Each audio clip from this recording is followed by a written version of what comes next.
Test, test. Oop. Test, test.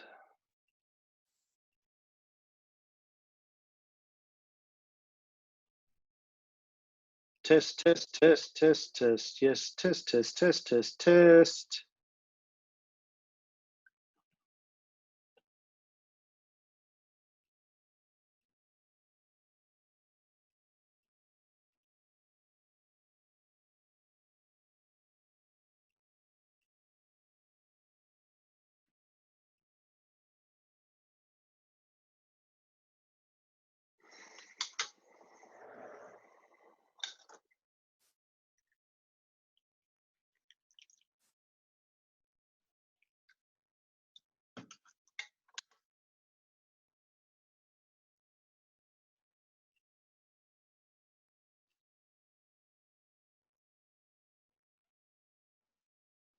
Hello? Hello?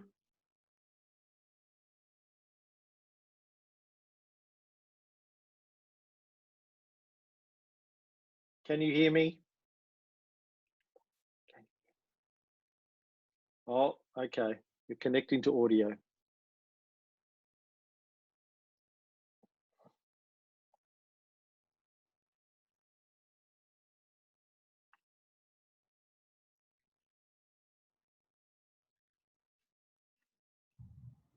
Hello? Hi, I can hear you, Cameron. I can hear you. Excellent. How come you are joining us in lieu of your husband, Jenny? He will be joining. I'm just going to leave him in another room. Oh, okay. I'm in the you're really taking isolation to the nth degree. You're in different parts of the apartment. Yep. Yep. Hey, Troy. I can see you there. How are you, Troy? Good. We've got Elmer here as well. Elmer! Hey, Elmer. How you going? Good. Look at you, little QAV club happening there. Whose house are you at? Troy's. My place. You're in WA, right? Yeah, Port Hedland. I won't even pretend that I know where that is. This is Jenny, by the way, Tony's wife, Mrs. Kynaston. Hi, Jenny. Hey. Isolating herself from her husband. I don't want to distract him. He's in another room. Right. Okay. How are you? Have you finished work now, Jenny? Is this your last week or last week? No, Friday was my last day, and I had to hand back in my computer, so as in my laptop. So I actually finished Friday night. It was great. Right. Well, you're just gonna enjoy your isolation then for a while. Yeah. Pretend I'm somewhere exotic. I think where you are is pretty exotic. Compared to where I am in the suburbs of Brisbane, your place is very exotic. Hey, Chris. I think you've got no microphone on there, Chris. I don't know if you're not connected to your audio yet. Because you put these lights on, they can see us better.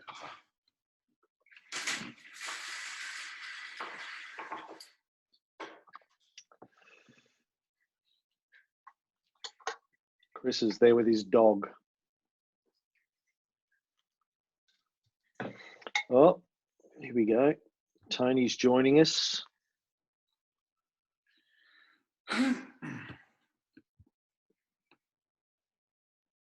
TK. Can't hear you. Oh, do I have to unmute everybody? No, you're all unmuted. People need to hook up their audio, I guess, when they come in. Make sure you get the right mic. Working. Hey, Chris. Oh, that's better. It's working now. How are you, mate? Good. TK's in. And Lee. Hey, Lee. Hey, how's it going? Good. No, Lee. Hi, Tony. So we've established that Troy and Elmo are in Port Hedland. Where are you, Chris? Sunshine Coast. Oh, okay. Just up the road. And what about you, just Lee? up the road. I'm in Brisbane. Oh, yeah. Queensland's representing well today. We could have had a local meeting. Except we're not allowed to. Oh, Actually, Lee hooked up with Stephen Mabb, I think, recently. And that's how this started, is Lee and Stephen Mabb had a chat on the phone. And I was saying it's a shame we all can't get together for a coffee. And then I thought, well, hell, why don't we do a Zoom call? And it's kind of like coffee. I've got my mate gourd. what's in a mate gourd? Mate! Come on, man. What else do you put in a mate gourd? Negroni. Yeah. Oh, you're actually Negroni it. Wow, you took the Negroni invite seriously. This is yerba mate. It's I think Uruguayan. It's like it's really big in Latin America. I'm led to believe it's a kind of tea that they get from a plant that's big in Uruguay, and it tastes like dirty socks and week-old underwear, basically. Delicious. That's obviously got hallucinogenic effects, otherwise you No, a friend of mine came back from Argentina. Ian Cath, Tony knows who Ian Cath is. Yeah. He went to Brisbane boy, went to Argentina to do a tango tournament, and came back and told me about. He brought all this back. Oh, I gotta add people. Here we go. Oh, speak of the devil, Stephen Mabb and Dave joining us. I wonder why I have to. Hello. Hello. G'day, how you going? Good. Dave? That's me, Dave Kay. How are you? I'm good, Dave. How are you? Good. Is this, how many of us are there on this Zoom? This is the first time I've used it. Currently have 8 people in the call. 9, 10. Hey, Tony. Hello. How are you? Good. How are you? Good. Good. So, do we just wait for everyone to join? Is that how it works? Nah, we're just talking, man. Like, there's no agenda, as I hope I was pretty clear. Tony did do a conference call today, though, that I just did a blog post about. He might want to talk about that if he feels in a talkative mood. Yeah, sure. Yep. So, because of COVID-19, there was meant to be there are often presentations at my broker's offices from CEOs once their results are out, and they had in the MD and most of the management team for Australian Foundation Investments today, which is a large listed investment company, I think probably the oldest on the market, and owns such a big basket of stocks it pretty much operates as an index fund. Anyway, there was some interesting comments that they made. The ones that stuck out for me were they're really suspicious that bank dividends going forward will be either reduced or even potentially cut, because 3 of the banks are about to, they just ruled off their books for year end. 3 of the banks work on a March 31st deadline, which means we'll see their figures in a couple of months at the latest, by about mid-May, I would think. Anyway, and there's a lot of talk going around that they won't pay any dividend for this half. There's already been pressure by the regulator to shore up their cash by not paying dividends, so we'll see what happens there. But that, I would think that will have a downward leg on their share price if that happens. They also report that there is a long list of companies talking to investment bankers about capital raisings, even though we've only seen, sort of 10 to 12 at the moment. They say there's a lot of people talking to bankers and there's more to come. And they also think it will come in waves. So we've had wave one now with all the travel companies, etc., that need to raise capital. But they're expecting it to be a wave two and a wave three of capital raising. So watch out for those. I asked them what they thought of the oil price, and they thought that the oil sector of the share market and the financial sectors were the two most undervalued at the moment. So that was interesting. And they just made some general comments about they're trying to increase their take-up of what they call quality companies. So they're trying to rebalance their portfolio towards quality. So that was probably the main points. Cool. So get back to the banks thing, Tony. So this is this a combination of the Royal Commission and COVID, or is it mostly COVID related, their decision to hold onto the dividends? I don't think it'll be Royal Commission related. It's probably more like GFC related. So the regulator since the GFC has been quite tough on the banks, holding enough capital to withstand the shock. And now we're in the shock. In fact, I think it was the RBNZ who came out and told the New Zealand banks not to pay a dividend. And I think our regulators following suit with that, but not being as dramatic. They're saying they're happy if they reduce their dividends. And I think the banks, because the banks are now, like I looked at Commonwealth Bank today, it's paying out 90% of its profits in dividends. So it would be a good time for them to use it as an excuse to reduce their dividend payments and pay capital.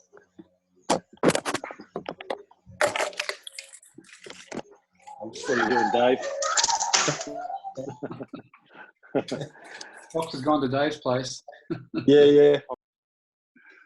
All right, I'm gonna mute everybody except Tony. If you want to say something, unmute yourself. I think you can do that, just to cut out the background noise. Okay, so the impact of that then, Tony, you think is that the bank share prices are going to take a hit? I would think so, because I think most of the people who invest in banks these days are probably doing it for retirement income, for the dividends, and they're yielding quite well. So they can certainly afford to cut their dividends and not be below the market average for dividends. So I think they probably will. And I think that might mean some of the people who invest, but certainly the retailers who invest in banks will look for dividends from other companies. And there was also a bit of discussion about what the flow-on effect would be for Australian Foundation investments, because likewise, it's a safe haven for people who want to invest for retirement income, and it pays a good yield, but that yield's dependent on getting yield from companies like the banks. Mm-hmm. So more importantly, leaving aside all of that, I guess the big question we all want to know is how much golf you've played this week. Did you go out and brave the courses, or did you stay inside? I played yesterday. I think it was yesterday. Jen's nodding. Yeah, it was yesterday. Yeah, it was great. Played well. It was good. Played with a mate of mine. We only know to play in twos at the moment, so it was a great round. Really enjoyed it. Good to get out. They've got these little blue sort of things about an inch or two in depth, and they're a blue disc, and they go in the hole so the ball can't touch the cup, so it just sort of falls in. You can pull it out without touching the flag or the cup. So they've taken the rakes out of the bunkers. There's lots of adjustments being made so you can play without touching things. Very good. Yeah. All right. Well, if anyone wants to weigh in and ask Tony something or tell us something, feel free to unmute yourself, I guess. Yeah, Tony, I just wanted to clarify, what did the guys say about the oil market that you talked to today? Yeah, so they did the usual, we can't predict what's happening with prices, but they did say that typically when commodities like oil get this low in the market, the only way is up. It's just a question of how long that will take. And they said that both financials and oil companies were where they saw the big pockets of value in the market. Got it. Yeah, I saw Beach went on another bit of a run today, right? Like Beach is up another 10% today. Yeah. And obviously Santos is up for the week too. So, Yeah. And All Search did a raising. So All Search is probably the weakest of the majors in terms of having lots of leverage. But certainly I like Beach and Santos, and I've been just buying little bits of those as every day. Yeah. I want you to go through the Beach chart at some point. We don't have to do it. It might be too hard to do it on the Zoom call. I don't know. You can screen share, but that might be asking a bit much. But yeah, we might do that next week on the show. Go through the Beach chart. Yeah, we can do that. Yeah, from memory, it looks like the Santos chart. So it's one of those ones that go, vertically straight down for a couple of months and then get a bit of a J curve at the bottom.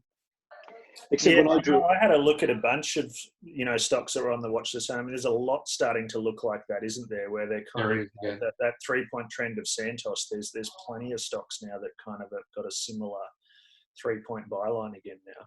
There are. I'm just waiting for them to sort of break out and give us a clean a clean look at them breaking through their 3-point lines. But yeah, I agree with you. And if you did buy them and then you had another, sell off at some point in the next couple of months, we're selling again if they, drop below their sell line, obviously. Yeah, we have to, unfortunately. Yeah, I mean, that's the problem with the market at the moment is we could get some false dawns and it could be a dead cat bounce. So you want to get out quickly if that turns out to be the case. Yeah, I've been watching. There's quite a few folks publishing charts of all the bear markets since '87 and kind of how long they took to get to the bottom before they took off. And this is the fastest one, isn't it? Like even faster than '87 in terms of how quickly it's hit the bottom, and then it also looks like it's the fastest turn up as well of all those bear markets. So it's a bit unusual compared to all the other charts of bear markets over the last 30, 40 years. Yeah, I agree, Steve. And I think the interesting thing for me is my gut feel says the next leg is down rather than up, only because I think what's driving the market up now is we're pretty successfully flattening the curve on the new cases of COVID. So people are, becoming optimistic about that.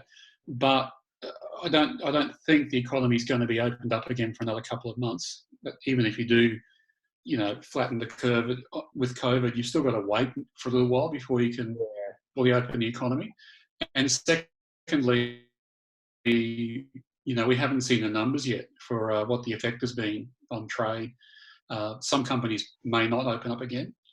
We don't know, all those kinds of things. We don't know what the effect on the banks are yet of bad debt. So, we're talking about hits to GDP of at least 4% for the year and sort of 10% for the quarter, plus unemployment rates. Now, unemployment, they're talking about it running at 18% if it wasn't for the government's bailout. And then the longer term question is, how do we pay for all this? What effect on the economy next year is it going to have by spending $120 billion this year propping it up? So, we can see some daylight, but we're not out of the woods yet. Yeah, I mean, the optimist in me says hopefully once we get these tests that everyone can kind of have a test, particularly whether you've had it and recovered and you've got the antibodies or whatever. I mean, if and when they become available widespread and, you get a lot of the population testing, if it turns out that a whole bunch of us have already been exposed to it, then, hopefully those people at least can start to get back to work. Because I suspect, like, my brother-in-law got back from a world trip and had a flu-like symptoms, and he passed it on to all of us as well. But they wouldn't test us because our symptoms weren't serious enough. So part of me suspects we might have already had it and we're better now, but we don't actually know. And until we could have a test, we wouldn't know. And who knows? There's probably a bunch of other people like that too. So maybe that might help a little bit when those tests are available for what it's worth. Yeah, it's a good thing it's a Zoom meeting then, Steve. Yeah, I'm 14 days over that now. I can fix it anyway. Yeah, look, that's certainly one solution people are talking about. It's a bit administratively burdensome to, have people take papers around with them to say that they've had their disease and they can go to work because they've recovered. But I wouldn't rule it out. It's quite possible that would happen, yeah. Just an armband, I think, with some sort of a sign that we wear. I think that's the way you do it. Or maybe a tattoo on your forehead. Tattoo, yeah. Barcode that they can scan as you go in. Yeah, I I've mean, done before. that's right. The other thing that kind of has got me feeling a little optimistic is what's happened in China, right? Like Wuhan reopened completely again yesterday, and it looks like they've, on the face of it anyway, completely stopped new cases. So, if that's the blueprint for the rest of the world a month or two after you've contained it, and they don't have another flare-up, that could be good news. If they have another flare-up in the next couple of months, then that could really spook the market again. So I guess we'll see. Well, don't forget, Steve, that China's closed its airports again and borders to international travellers. So yeah, they did start to get cases coming across from the airline, from air arrivals. So yeah, I don't think they're out of the woods yet. And I think, whilst you're right, I think that the US is going to be the real bellwether for this, and I can't see them coming out of where they are for months at the moment. no, agreed. I mean, having had a lot of first-hand experience in the US, I mean, the health system over there it's just a mess compared to what we've got. And there'll be so many people, I think on minimum wage that don't self-quarantine because they're desperate for the money. They've got no savings and they're going to keep going to work and spreading it around. And there's also, 15% of the population don't even have access to a doctor, and they're not going to be able to do anything even if they get sick. So I think, of all the developed world, I agree. I think the US is probably in the worst shape of all from my experience over there anyway. And I think I saw the stats today. I think New York by itself now has the most number of deaths in the world. So that's pretty chilling. More than Italy now. Yeah. Wow. Italy is a country. New York as a state has more than a country. Yeah. Yeah. Wow. Mm. Yeah, cheery stuff anyway. Cheers. Another Negroni. Yeah, so look, just circling back to your point, Steve, though, is that, I have my opinions and my predictions, but, I'm going to follow the numbers on all this. And that's why I'm looking at companies like Santos who look like they're improving. And they haven't. The other thing I'm looking for before I buy is, have they either maintained guidance or have they put out some new guidance, which Santos and Beach both did, that gives you some sort of confidence that the numbers you're using are relevant. Yeah. Because you don't want to use old numbers from December 19 and for a company that's withdrawn guidance. So that's important too. Yeah. Exactly. I mean, I ran a new filter yesterday, and there's about twice as many companies coming up on my QAV filter now as there was on the 8th of March when I last ran it, because there's just so many that, the share price has dropped so much and they're now kind of qualifying on that price to cash flow metric. So there's a lot more to pick from, isn't there? Yeah. There's plenty of quality. Yeah. Sorry, plenty of options now, but yeah, as you say, you've got to make sure the numbers are right. Yeah. So we either wait or we look. What I'm doing is looking to see if they've withdrawn guidance or not, and looking to see if the EPS has changed, and particularly down or not. And that, if they've maintained guidance or they've given, in some cases they'll give you a new guidance. It might be 15% below the old one, so you can sort of quickly calculate whether the old numbers are still useful or not. Because that's what we try. I mean, we're using old numbers all the time, but in business as usual, those numbers are applicable to next year because they should get better, right? Yeah. So exactly. Good. Did you get a chance to read that Webjet story in the No, Fin I today, haven't. Tony? No, Did sorry. anyone else read the Webjet story? It was a great piece of writing just about how, I think the chairman lives in New Zealand, and he flew in a couple of weeks ago when they realised they were going to have to do a capital raising, and then he went back just before the borders shut, and they appointed Goldman and Ord Minnett, and it's all of this nail-biting stuff where they were trying to, raise, I think a couple of $100 billion they were trying to get. They realised, a couple of $100 million. They realised they had enough cash in the bank to last them for 3 months, I think, and they would have been belly up with their regular burn rate. And then they tried to raise. Hey, Paul, how are you? They tried to raise. I think they got some private equity, but they couldn't get enough. They ended up going out, I think, to the funds, and they've had to issue a ton of shares to the major funds to get the cash in, which is going to dilute the shareholders massively, blah, blah, blah, blah, blah. It was just a good story about how they've been working 20-hour days for the last couple of weeks just to try and keep the doors open, really. You know, and I imagine they're not going to be the last business to go through that. Yeah, and like what kind of company only holds 3 months of cash anyway? That's pretty fly by night stuff, really, isn't it? Yeah. Well, they are an airline travel business, Tony. So fly by nights, that's their motto. But Keep it a fly by night, the red eye. 3 months of cash isn't very much, is it really? Yeah, no, well, yeah. I mean, I've seen that as a meme going around. It's like, particularly in the US, but all of the employees are broke. They've got everyone over there is going to get kicked out of their house if they don't have an income for a month, and they're working for employers who can't run for more than a couple of months without income coming in. Broke employees working for broke employers. It goes all the way up the chain to the federal government that just gets the Fed to print, what is it now, $4 trillion or something of new cash? But that's money going in share buybacks to big companies, isn't it, really? It's not like our sort of cash splash where people are being employed for 6 months and having at least some layer of wages guaranteed. It's just going into the company's coffers because the interest rates are going down or it's debt that's being bought from them. Well, that's certainly what happened in the last 10 years, as I understand it, from the trillions they printed after the GFC. A lot of that just ended up in corporate coffers. Yeah, share buybacks. Absolutely. Yeah. Well, we're having Kane come on Monday and talk to us about how Scotty from Marketing's bailout package is helping him, or to the contrary, with his he's got 3 or 4 jewelry stores, I think. So it'll be interesting to hear his tale of what it's doing to him. Yeah, that will be interesting. I actually read yesterday, like, a few of the shopping centre managers are encouraging their retailers to open back up again now if their costs aren't going to be a problem because the staff are being supported by JobKeeper and all that kind of stuff. You know what I mean? Like this deal that they've struck between tenants and landlords, and they're saying, if you're at break even, why not open again? And whatever revenue you pick up then is a bonus. So it'll be interesting to see what he says about that, right? Whether that's true or not.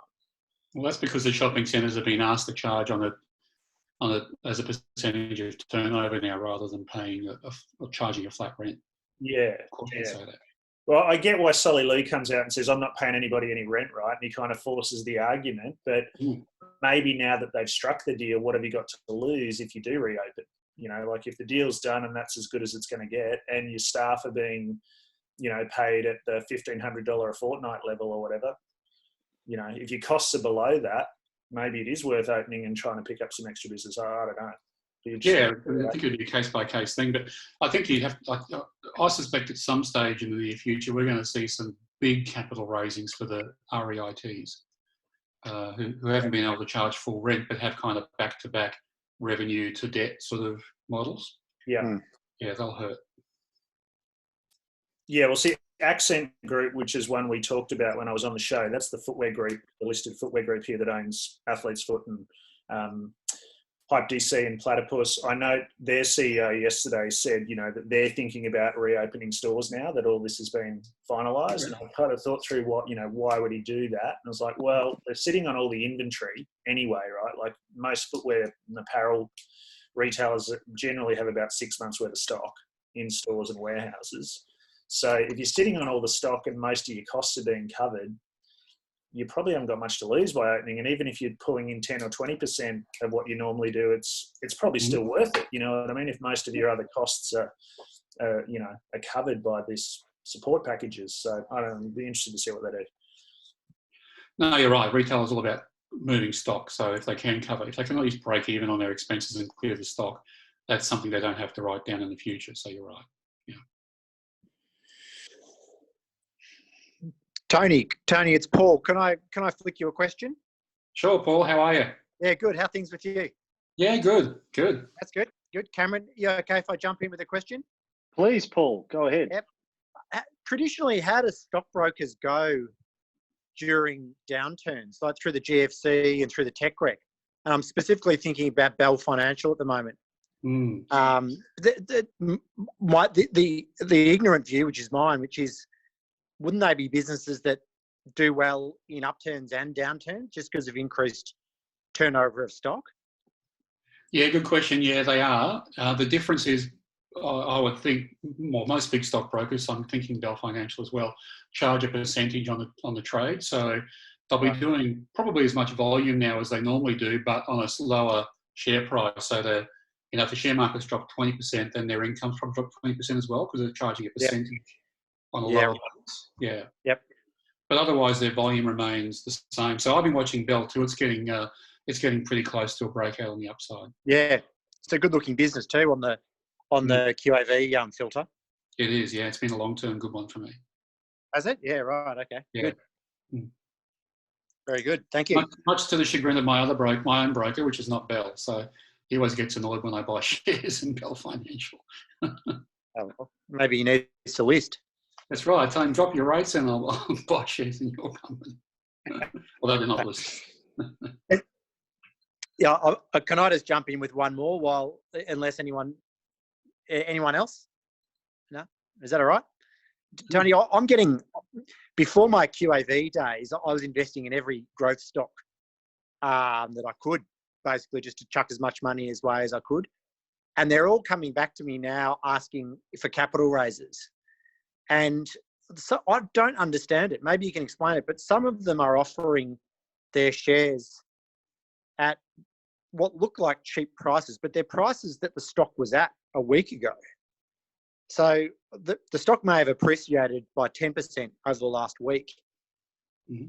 But why on earth is someone going to buy a stock that's being offered at a discount price, which is the same price it was at a week ago? Even though it seems like a discount to me, that doesn't seem like a particularly compelling offer for. I mean, when you've talked about Commonwealth Bank before, but when these offers come, and you've talked about it being a compelling offer, they seem to, that Commonwealth Bank example you use is one that kind of slaps you around the face. It's a pretty compelling discount. But a lot of the ones that I'm being offered now are not compelling discounts at all. No, but one of the problems is you can get into a bit of a devil's bind here, because if you don't take up the offer, you'll be diluted very heavily. So I think probably the best person I saw explain it was Roger Montgomery. Share offers, but basically what you need to do is some quick math. Look at the current equity, look at the current return on equity, look at the amount of debt that they're going to pay down, and look at the dilution of shares, and just quickly calculate a new return on equity, and then work out your IV from there. So basically, if they're doubling the shares on issue, and they're not paying down debt, so equity stays the same, you're halving the IV for the company. So you've got to then work out whether holding those shares is worth it at the new price or the new IV you've calculated. Yeah, right. That's a good way of doing it. Thanks. But look up Roger. He's got some good posts on it. Okay, I will do. Thank you for that. Okay. Hi, Tony. It's Dave. Have you got me there? Yeah. Hi, Dave. There's actually, I read this morning, Roger Montgomery's got a recent article on capital raising, and it explains quite clearly being diluted and everything. I think it was published 2 days ago. So right. I read that this morning. That was really good. So I started searching how, other than the Fin Review, is there any other source of information of which companies are raising capital? Good question. Apart from the Fin Review, I use Stock Doctor for its updates because it'll give you all the ASX announcements. It's a bit manual because you've got to go through them all. I think you can search by company, but there's lots of them, so you can see them there. Otherwise, the ASX website. Okay, cool. Yeah. I just went searching for that this morning, so that's good. Yeah, I don't know if you use Stock Doctor or not, Dave, but And if of you the- do, you can set up a alert for anything on specific stocks that you own that'll tell you, you know, that kind of stuff. It'll send you an email saying, you know, here's a new sensitive announcement that, you know, the company that you hold or that you've got an alert set up for will do for you. Great. No, I have got Stock Doctor, so I'll have a look at that for sure. Yeah, it's just an alert manager, mate. You just put in the name of all your stocks and you just check the box for price sensitive announcements, and then it'll just email you that whenever, you know, anyone that you've got checked does a, you know, a raising or any other kind of price sensitive announcement. Cool, thanks for that. And probably one other question on the 3-point trend line on Beach Energy. Was that the overall, I had a look at your email this morning, was that the overall trend that it hasn't broken for the sell signal? Is that what you were looking at, Tony? Well, let me go and have a look at it. I think Beach we I'm just did sort of sell. picturing. It did have a sell break. Let me just have a look. No, the point of my post about Beach this morning, Dave, was that That's the one, Tony was saying that it did have a positive sentiment, and Yeah, so it was sorry, okay to get just in. to Yeah, sorry, Tony. Sorry, just to clarify that, Dave. Yeah, I think Beach actually kind of flirted with a sell. We sold it out of the QAV portfolio because it dropped quickly after we bought it. Yeah, it's turning up at the moment, so I think it's a buy signal. Yep, no, understood. Thank you. Great. Sorry, Dave, are you one of our pilots? I'm trying to remember. Yeah, that's one of them. Yep, that's me. What's it? So, what's it like being a pilot at the moment, Dave? It's well, I've been stood down, so I'm just at home trying to homeschool the kids and survive that way, basically. But so stood down for a couple of months at this stage and just waiting for some more information. Yeah, I imagine you guys are sort of on the front line of waiting to see what happens, right? Your jobs, more than most of us, require being on. I mean, after medical professionals, I think of pilots and other airline staff as the most front line, the front line of risk, I guess, for this. Yeah, no, definitely. So it's we're just sort of waiting for some more information. So it's not. Home's a pretty good place to be at the moment, I think. So it's good. Right. Dave, do you have any sort of insights as to when you might, you know, get back into the seat, or like how it will work? Do you think the airlines will start slowly, or will it be a big bang, or how will it work? I don't have any information yet, but I guess slowly as we require more capacity, we'll slowly increase our services. But I've been speaking to friends up in Asia and things, and they seem to be slowly ramping up now, maybe, but nothing official. But say Cathay, for instance, it seems that they might slowly be sort of preparing themselves to start flying again, maybe. But it's all speculation. Okay. Yeah, but where I'm at, we certainly haven't got any information as yet of when we'll be flying again. Okay. So, soon, hopefully. Yeah, and are you like being supported by your airline, or are you taking leave, or is it just leave without pay? Taking leave.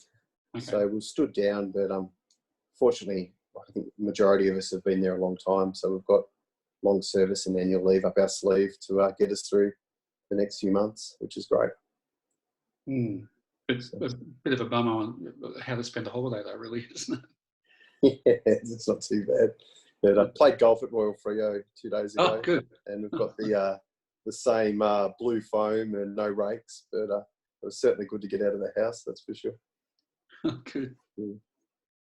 Can I ask you a question about watch lists, Tony? Yeah, sure. So I often hear on your podcast that you'll say that I'm looking at my watch list and you've got X number of stocks in it. I was just wondering like how you actually put that watch list together, and I'm assuming that you make your own filter on Stock Doctor, and I've heard Steve talk about it as well. I was wondering the specifics of what goes into that. Yeah, no, you're exactly right. So I do a filter in Stock Doctor. It won't give me all the answers, so I basically export that filter into Excel. So, but it will give me things like what the net operating cash flow is, what the equity is, most of the metrics I need, and I'll put them into Excel, and I'll do the calculation on price to cash flow, for example, and then sort them by their QAV score. And then I do have to go through and look at them manually, which is getting more onerous now because there's hundreds of companies on the watch list at the moment, and look for those which are in, most of them aren't, but some of them are still in their positive uptrends, and they go to the top. Right. So you're, like you say in the podcast, your number one thing is looking at the sentiment from the 3-point trend. Yeah, no, definitely. Yep. Because Yeah, so, I think that's probably, I might speak for more than myself, that's probably the hardest thing that I find in terms of looking at that and actually making the decision whether or not that is a go or a no-go. And even when I looked at the Santos example on that Cameron put up on that post, I still couldn't really sort of see the actual points at which that line touched. yeah, look, Santos was a difficult one because it's not most vertical, but it does go through a number of points, so you can see a line going down and it's going up. And I fully admit that it's probably the hardest line to look at because it's going up now, but it could also continue down. So we'll just have to wait and see on that one. Interesting question though. Like Cameron and I kicked around a couple of days ago whether we could actually automate a 3-point trend line drawer somehow to take the guesswork out of it. Would that be something that people would be interested in picking up as a service at all? Well, I'd speak for myself. That's still the part that I find the trickiest to do when the chart isn't,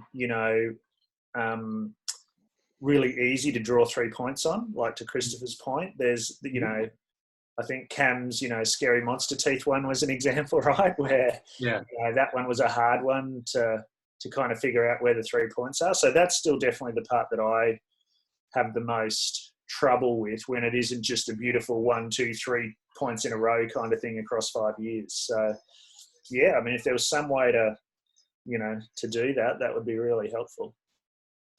It's definitely the thing I get the most emails about. Literally every day, I get an email from somebody or 2 or 3 saying, "Can you just explain the 3-point trend line thing to me again?" And the thing is, as I wrote to somebody this morning, I think I did a blog post about it. It's every time I do it, I have to go back and read my notes almost, and I've tried to come up with a clever mnemonic to make it easy for me to remember, and I haven't come up with one yet. But I did email the ASX yesterday, Tony, to try and find somebody there who can help us out with that, get some data that might be able to build a tool that makes it a bit easier. But yeah, it's tricky. Yeah, it's all, I found it kind of interesting to teach too because it's become second nature to me. So I can almost look at something quickly and see whether it's breached or not. But then trying to teach it is a little bit harder and get to find the points of the rules. To your point, Steve, about it's in general it's pretty easy to explain, but there are all these kind of exceptions that you need to worry about from time to time too. Yeah, I mean, I've got to say, I find the sell one a lot easier.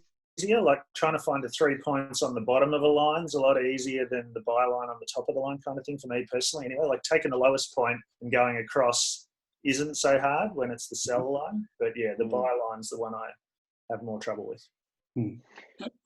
I'm trying to come up with some wording for this getting started guide that will articulate it as coherently as possible, so everyone will be able to sit there with it in front of them as I do and read through the rules. Although it's not a cult, I read through the rules every time just to try and remember how to work it and still screw it up, a good percentage of the time. And I sent it to Tony. You didn't have to agree so quickly there, Tony. You could have just. Sorry, no, it's not so much that it gets screwed up a lot. It's that sometimes I fail to have enough discipline to apply properly. And I'm thinking about Apollo Tourism and Leisure, where we kind of jumped the gun on a breakout. I think we did with Myer as well. So yeah, it's not just knowing the rules; it's applying them. That's the hard And part. that was before I think we decided that sentiment was a go no go. Yeah. It was just a point. Then we decided that Apollo. We got burnt on Apollo. Hey, speaking of which, where's Cam's not here? I wonder how Cam's going with one of the guys that was at dinner with us in Sydney, along with Paul, was Cam Williams, the sports reporter for Channel 9. And he was saying at the time that he thought that it looked like the AFL and the rugby was all going to get put on hold and he wouldn't have anything to do. So he talked about getting an Apollo van and driving around the country, visiting like old retired sporting greats and doing interviews with them. And I suggested he take Tony with him and they kind of, can talk about QAV in the van and then go do the interview. And it can be like a joint footy, classic catch, greatest players, and then a little bit of investing advice with Tony. I think that'd be a show I'd watch. The footy stuff I don't give a shit about, but going on the road trip with Tony, that'd be fun. Yeah, Cam must be quiet at the moment. There wouldn't be much sports reporting going on. No, does anyone watch Channel 9? I don't know what to do. No, me either. Not anymore. Not after dinner. You decided that was it, Paul? Yeah. Cameron, can I jump in with a comment? Yeah, man. Cameron. Ooh. Yeah. Can you hear me? Cameron. Yeah. Sorry, I dropped out a little bit. I wanted to say something group. I'm on Facebook and I see you advertising and putting stuff up on Facebook. One of the things I've thought about is whether us as a larger investment group, as in all the people on this call, might start thinking about sort of picking a stock themselves. And, we don't necessarily have to wait for Tony and you every week to do a stock of the week. I wanted to see what you thought about whether you'd want us to do that and sort of build a bit of a community around it as well. Do an analysis yourself and share it on a Google spreadsheet, and people can come in and tell us where we made mistakes. And maybe at the end of it, you guys can come in and say, no, it's all wrong and start again or something like that. I wanted to raise that with people and see what they thought. Personally, I think that's a great idea. I'd love to see that. I thought you were going to say us as a group form a syndicate to get in on Nico's whiskey venture. We buy the, Stephen and I have been talking about this on email. We need to get like the QAV cask of new make and just put it away for 10 years. And then we can all have a bottle at the end of it. No, I wasn't going to say that, but just while you got me thinking, do you think Apollo Tourism know that they have become the mascot of this investment group? Well, I did actually email them back when we picked them the first time around, because they're Brisbane based. They're only like 20 minutes away from me. I suggested we would come down. I was going to present them with a certificate and the whole thing as their first QAV stock. Good thing I didn't. I would have had to tear it up afterwards. But yeah, no, I don't think they. I do sometimes wonder if they discovered it and they're secretly listening. Yeah, but getting back to your point, Paul, I think that'd be a great idea if anyone wants to share their analysis on the Facebook group or whatever. That'd be terrific. I'd love to see that. Yeah. Cam, could we think about maybe making like a private Facebook group for all the actual premium members, and then we can analyze stocks amongst us as well. Yeah. And you'll. As time goes by, you'll have more experienced members who can kind of almost like be an apprentice as such and kind of like give advice to the others. Yeah. What do you think about that one? I think that's great. And I have thought about that before because, I do that with some of my other podcasts. But on our Facebook page as it is, I think there's only like 10 people that have even signed up for that. So I figured that most of you weren't even on Facebook, or we're too busy to spend time on Facebook, so I haven't bothered. But if you think that's a good idea, I can do that, and we can give it a crack. Yeah. Because if you look at the Motley Fool in the States, they've got. I'm not saying you should follow their model, but they've got a really interesting forum model where they have kind of like Uber analysts who've kind of earned their stripes in the Motley Fool kind of way. And then they've got kind of junior people, and you can send your analysis in and they'll give you a free kind of feedback if you pay the subscription to it by a junior analyst who kind of volunteers his time. And if you do a good enough analysis of a company, it kind of works its way up in the boards until it gets to a senior analysis like the Tony and you. And then you guys do I'm the junior analyst in the relationship. Tony's the... Right, okay, fine, whatever. Who's Tony pointing at? You. Oh, I'm up here on my screen. This is like the beginning of Brady Bunch. Brady Bunch or Blankety Blanks or one of those. Yeah. Well, Cam, if I don't know if people are interested in it or not, but if you get some feedback, I'll undertake to do the first one. If you can get a group going of people on this call, I'll have a crack at one. I know one that I'm interested in, and I'll have a crack and I'll try and send it around on a group sheet. Yeah, good stuff. Thanks, Paul. Yeah, and I think also too, Cam, one of the things that we struggle with is I want to sort of declare if I'm buying a stock so that I'm not seen to buy something and then by the time you get the news on the episode, it's either junk or it looks like I'm getting you to buy it, which benefits me. So if we have a Facebook group, that's probably a quick way of getting that news out. What do we call that? The who was the Rivkin, the Rivkin bump? Yeah, right. I just want to go on record that I've avoided Facebook for the past 15 years, and you are now making me change my mind. Yeah, I'm the same, mate. I haven't been on there either, so you might this Was there another way to do it? There are there are ways that we can set up other forms of communities, but at the end of the day, you got to join something, I guess. The other option is a Slack channel. If you use Slack, you can make a Slack channel, and then you basically have everybody who's a member joins it, and then you've got different points of chat. Like there might be something on, I don't know, new members, beginner's guide, all stuff like that, and then each member then can post different things to each channel within the Slack group, and then you get an update and you can follow along and reply, etc. It works really well. Slack does. Okay. Yeah. Slack. We could do a private subreddit. I mean, there's a million platforms out there for doing this kind of stuff. I kind of loathe Facebook as well, but it's just an unfortunate reality of life for many of us these days. It's just so accessible. Like, that's the thing about Facebook. It's just, and also from your point of view, it would give you a large, like a scope from, to try and get the word out in terms of trying to grow your brand individually. Well, that's, for we could have a public thing where we do that, but if there's a private chat group, we can, keep it just to club members. Yeah, but I'll look into that. Yeah. Thanks, and I'll let you guys know when I put something up. Quick question. Yes, Larissa. Hi, Larissa. Hi. I can't even find the Facebook group. Like, I live in Facebook. All my industry groups are in Facebook, and I can't find your Facebook group. Really? There's a link in every email I send out. Oh. Down the bottom of every email is like, join us on Facebook, click here. Who gets to the bottom of emails? I should put it up the top of the emails. That's a good point. Yeah. Where are you calling from, Larissa? I'm in Canberra. How's Canberra? Is it it's a ghost town at the best of times, Canberra, isn't it? I wouldn't know. I've been in the house for God knows how long. I've just had my regular outing to the supermarket today, which is 2 minutes down the road.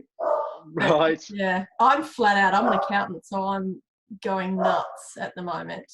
Right, I bet. Yeah, I'm so looking forward to this weekend. My email to everyone today was, give me time to read all this stuff and just go and enjoy your weekend. So you're one of our very few female subscribers. I noticed I don't know where Jennifer is, but there's only one other. Well, Jenny is Mrs. Coniston, so Tony is Mrs. Fag. I'm not sure which one. That doesn't count. Yeah. So Coniston. Going incognito. Yeah. So why do you think that is, Larissa? Why is our audience 90 8% male, do you think? Oh, at the risk Maybe of we need gender stereotypes. We might need a female co-host. Now that Jenny's retired or resigned, I'm not sure which one it is. Maybe you should come on as the female co-host, Jen. Oh. I'd go for Larissa if she's an accountant. Oh. I'm a small business accountant, so we're in the world of big business here with shares and that kind of thing. I don't know, is it because, yeah, it's a bit of a gender stereotype, but is it because it's a bit analytical? And I find my personality traits move towards the more male type things with all this analytical, logical type stuff. I think less women are that way inclined. I'm not quite sure, but I do find it myself. I mean, accountants, you look at the accountants, it's changing a little bit, but it was more of a male related industry. But no, it is interesting, and I'm often curious. First thing I noticed when I came in here was the lack of female faces. Yeah. It is an industry-wide thing, Cam. Like all the groups that I've joined and been going to events and stuff, you know, there is always a majority of guys in the audience compared to gals, which is a bit of a problem, right? Because there's some research, pretty good research out there that says that on average, women are actually better investors than men in terms of their returns on average, for a bunch of reasons. And I've really been trying to get my wife to work with me on it, because I know that she knows things about sectors and industries and, you know, products that I don't know about. But she's just not interested. She just, you know, she's happy to leave me to it and doesn't really want to kind of dig into it the way that I do. So, again, conscious of not wanting to stereotype everybody, but it's definitely the norm in all the, you know, the shareholder groups and the events and things that I've been to, that the vast majority of the audience are, you know, normally guys. Do I recall a discussion in one of the podcasts about, was it this podcast? Someone was talking about a bit of female intuition and how it paid off. Was that on this podcast? Might have been in an accounting one. I listen to a lot, but they were talking about female intuition and often how it pays off. I think it was Stephen. I think that was you on the show, Steve. Was it? That was my female intuition. Yeah. Oh. No. You were saying that your wife just knew something about, you know, products or, you know, market or something. Well, yeah. I mean, like if you're going to buy a retailer that sells women's products, like there's a good retailer or, you know, well-known retailer out there at the moment called Lavisa that sells, you know, women's jewelry, like, you know, mass market, low price women's jewelry. And it's been a very high returning stock for the last few years. But I've never been into a store, and my wife shops there. So I'm like, I want to know what's going on in the store. Like, tell me what your experience was like, and, you know, what was the service like and all that kind of stuff. So, you know, I think there's obviously sectors in particular that women are just going to be much more knowledgeable and familiar with than, you know, the average guy is. So I reckon a team approach, you'd probably get the best of both worlds, right? If you had a male and a female, you know, team working together, which, you know, is probably why Tony and Jenny have been so successful. I was going to say, actually about 65% of financial decisions are made by females, to your point. So, it's odd. And I'm in financial services, so I'm used to being kind of one of the 15% females when nearly all the majority, it is 2/3 of decisions are made by women. Don't know. I can't work it out either, Larissa. Yeah. I love an algorithm and I love a spreadsheet, so I don't relate. Yeah.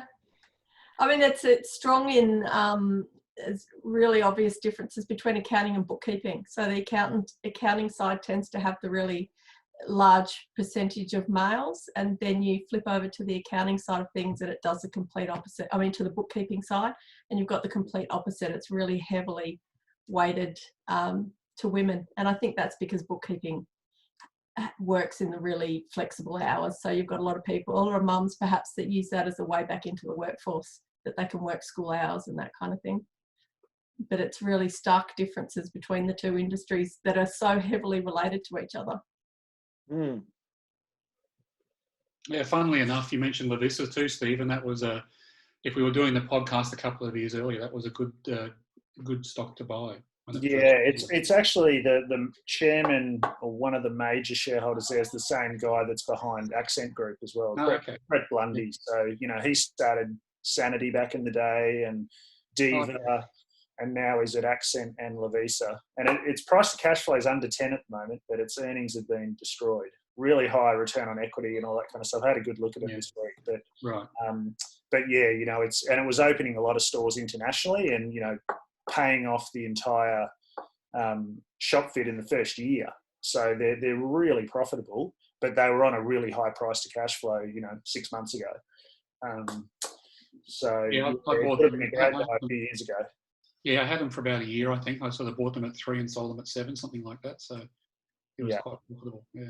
And the gals that shop there, they just love it. Absolutely love it. Like as I dug into it, my nieces shop there and my sister shop there, and they loved it. They thought it was, really good product for the price that they paid for it. So I get why it's, kind of caught fire and been doing so well. But yeah, it's still got to be a good investment, obviously.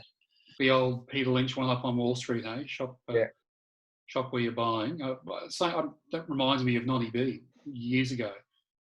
My mother started talking about buying a clothes from Noddy B, and I had to look into it. It was a great buy. Okay. Yeah.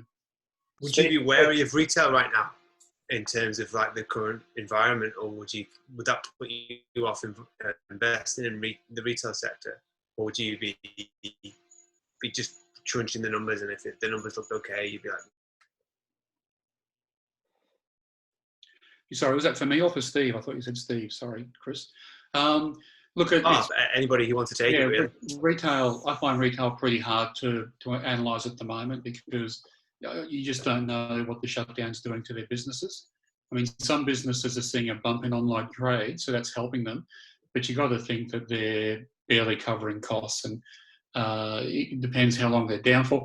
The other thing we didn't talk about before is that, for example, there's been articles around saying that the house prices might decline by 20 or 30% this year because of the flow-in of people not having jobs and also not being able to conduct auctions and home inspections.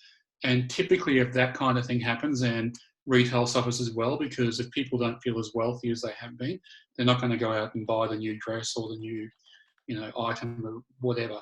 They're going to just, watch their pennies for a while until things return to normal. Yeah, I mean, there's a few isolated probably types of retailers that are doing well, right? Like the supermarkets and butchers and stuff that are crushing it at the moment because everyone's eating at home. How about Zoom? Zoom is supposed to be doing well. I haven't actually even looked. I find the hard thing though with that kind of analysis is that whether it's Zoom or Coles or whatever, is that it becomes a crowded trade, right? Everyone can pick it straight away. Yeah, so absolutely. It's probably not going to be a one that meets our value metrics. No, they don't at the moment. All right, folks. Well, we're coming up on the hour, so we should probably wrap it up. I guess I wanted to thank Tony for taking time yet again this week to turn up. And there has been a couple of requests from people who said they couldn't make it today because they had to work, but they asked me if I would record it and make it available for club members, which I'm open to doing. It is recorded, but if anyone would rather I didn't have their section, and I'm thinking of you in particular, Paul, or anyone that has any sensitivities about it, just shoot me an email. I won't put it up for a few days.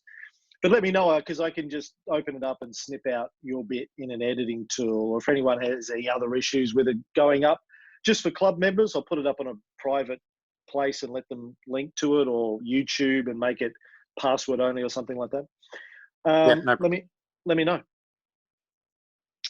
Otherwise, thank you everyone for turning up. Yeah, Tony? Before we close down, I think just looking at my Zoom screen, there's a couple of faces we haven't heard from yet. So is there anyone who wants to speak or ask a question that hasn't asked one yet? I've got a question, but it's probably not very quick. Sorry. I just wanted to circle back to the idea of the banks cutting dividends and the kind of idea of like a high volume exit from particularly the big four. what that could do to the overall ASX just in the short term? Yeah, well, is they're that quite a you know, they're a possibility? large. They're probably what 4 of the top 10, so it'll have a meaningful impact on the ASX in the short term. And But look, again, this is just a prediction. I don't know. Yeah. And what's like the timeline really on that? Like I sent through questions to Cam about timeline on economic data and AGMs and things like that. Like when are we actually waiting for these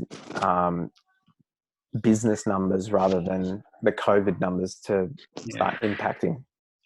Well, we'll get the banks' numbers first because they've just ruled off, 3 of the major banks have just ruled off their books at the 31st of March, and they've got 2 months to release the data. So we'll do some analysis on them in about 6 weeks, I would think. So they'll be the first cabs off the rank, and as big companies reporting first during this whole crisis, they'll give us a good bellwether for what's going to happen in the second half of the year, I would think. So that's the first thing. We are going through AGM season now. So Santos had their AGM last Friday, for example. So that's a good time. You know, they're obliged to tell us if they are changing guidance or maintaining guidance. They've got to give us their update on where they see things going. So that's another good thing to watch out for. But I would think probably in about 6 weeks, if the banks come out and say we've cut our dividends, that's going to be the real sort of, you know, crisis point for the ASX. Yeah, cool. Thanks, Jane. Anybody else? I'm still seeing a couple of people who haven't spoken yet.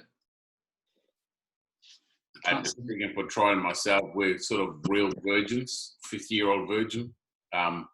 So I don't really want to be. It's his birthday in 2 days for 50. Oh, happy birthday, Elmar. Yeah, happy birthday. Thank you, guys. So yeah, I don't really want to, you know, dilute the conversation too much with some of the, you know, what does this acronym mean and what does that mean? I'll just listen in first and just start get an understanding, and we're going to start working on the spreadsheet and start looking at things. So we'll just be listening in. Well, I'll be listening in. Yeah. A little bit later on down the track, you'll be thankful, wishing back for these days, because shutting me up is a bit of a secret. So. Well, that's good, Troy. And feel free to shoot us an email if you have any other, you know, even basic questions or whatever. There's no such thing as a bad question, so just shoot them through on email if you want to. Thank you. Yeah, we're joining up as a team to go because we're in the same town, so we're going to, you know, team up and work through things and bounce ideas off each other, and then shoot emails off as well. Yeah, good, great, good stuff. Anyone else? Matt, Pete, want to jump in? Speak now, forever hold your peace. Okay, well, by the law, what's the thing? By the powers, get whatever. Yes. Bye. Bye, Jenny. Thank you, everyone, for turning up. And let me know if you thought this was fun or useful. If you want to do more, let me know. I certainly enjoyed it. It was great to see all your faces and hear from you all. So yeah, thanks for turning up. Stay safe. Enjoy your Negronis, and we'll be back on the show next week. Thanks, guys. Cheers, everyone. Very much. Bye. See you later. Thanks. Bye. Alrighty, how do I get out? He always says.